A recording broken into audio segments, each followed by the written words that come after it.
kabajamtoota daawwattoota miidiyaa Arraata Biyyoolessa Oromiyaa kun sagantaa kabaja ayyaana Eebila 15 kan bara 2022 as mooraa yookaan waraana bilisummaa Oromoo zoonii lixaa ona Anfilloo keessatti kabajamutti jirudha. Baga geessan baga keenya isiniin jenna.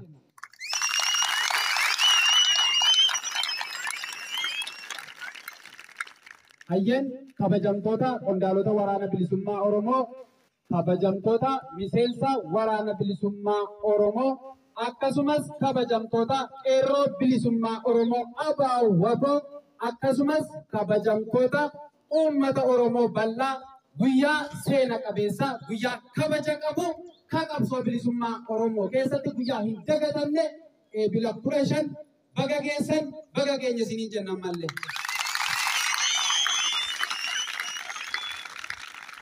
Hayyen sagantaan keenya tartiibaanii akkuma aadaa duudhaa safuu Oromootti jaarsoliin biyyaa eebbaan nuusaaquu amma hamileedhaan jaarsolii eebbaa gara waltajjiitti nu affeertu jechuudha. Hamilee laadhaafi.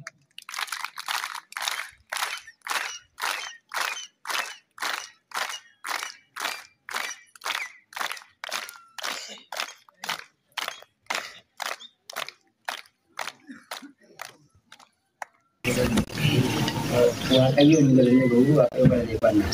Yaa waaqayyoo si galateeffannaa. Tola keetiif, addummaa keetiif, araara keetiif, eegumsa keetiif galanne siif haa ta'u.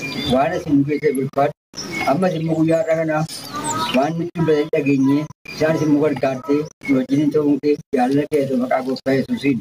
Biyya nagaa keessa nu jiraachisi. Biyya nagaa kenni keessa nagaa nuu kenni. Ayyaana kee nu baay'isi maqaa gooftaa Yesuusiin kadhanna. Ameen. Hayyen hamilee laadhaafi.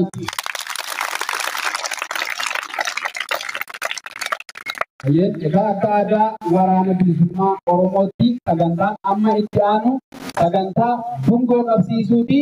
Achi as ba'anii dungoo kan nuuf qabsiisan Jaal Waamii, Jaal Dachaas, Jaal Fandiishee gara waltajjiitti nu affeera.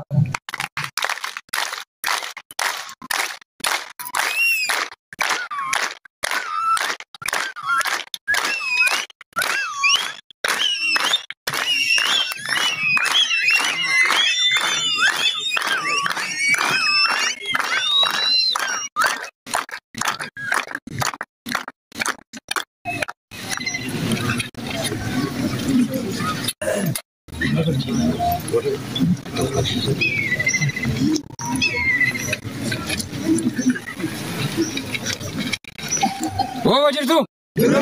Jirtu! Jirtu! Uummata Oromoo! Jirtu!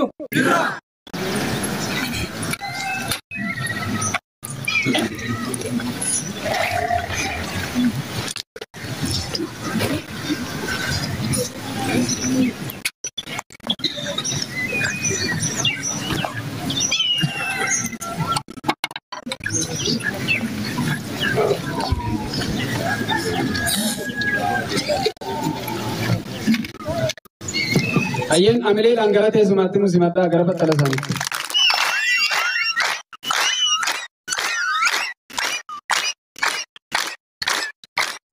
Egaan akkuma beekamu Eebila 15 jechuun guyyaa itti jaallan qaqqaaliin qabsoo bilisummaa Oromootiif dachee Oromoo akkasumas uummata Oromoo bal'aadhaaf lubbuu isaanii qaalii amantiidhaan osoo adda hin qoodamin itti of kitiman waan ta'eef yeroon amma yookaan sagantaan amma itti aanu yaadannoo sammuutii namni kamuu daqiiqaa tokkoo fi hawaasnis sagalee otoo hin dhageessisin waraannis achool ka'eetu yaadannoo sammuutu godhama. Kanaaf hawaasis callisaanii yaadannoo sammuu goonaa. Jaal Waamiin achi as ba'anii achumaan yaadannoo sammuu nu gochisiisu sanumarraa dhaamsaa faaruu jaalawwan wareegamanii itti fufsiisu jechuudha.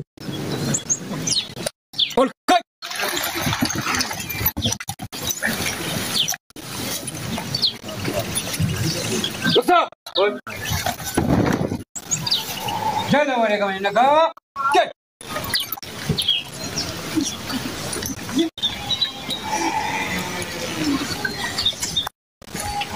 Faaruu. Sadi.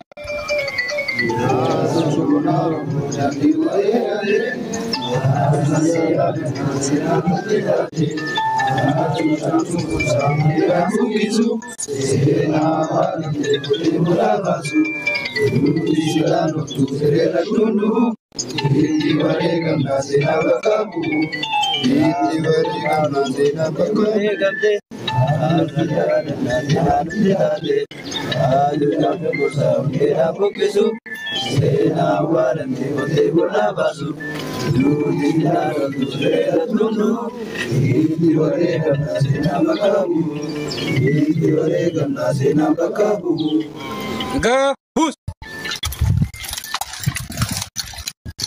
Mari, buat. Buat. Baru dalam sejalan ni. Dalam sejalan guyar. Ini terjadi tamu. Dalam sejalan kita dalam ni. Tuh. Dah.